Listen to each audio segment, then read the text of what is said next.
चलिए इधर ध्यान दीजिए। आज हम लोग जो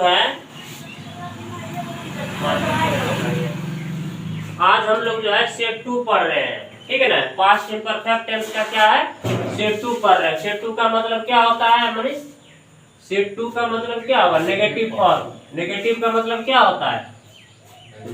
नेगेटिव का मतलब होता है नकारात्मक। क्या होता है? नकारात्मक।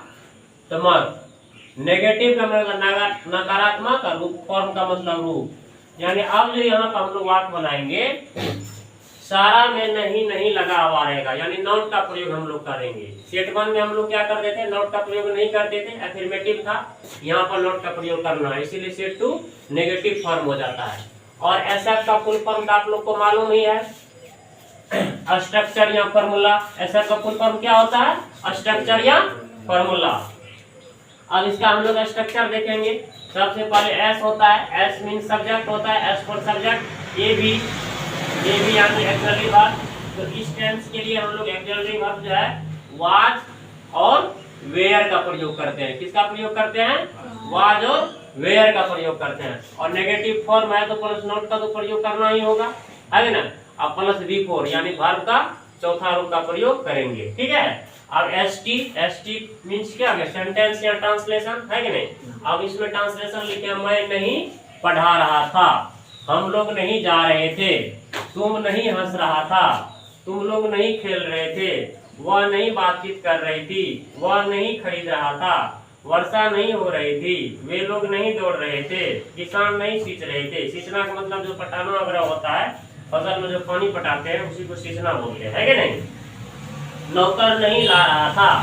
इन सारा ट्रांसलेशन को अब सभी ट्रांसलेशन को हम लोग क्या करेंगे?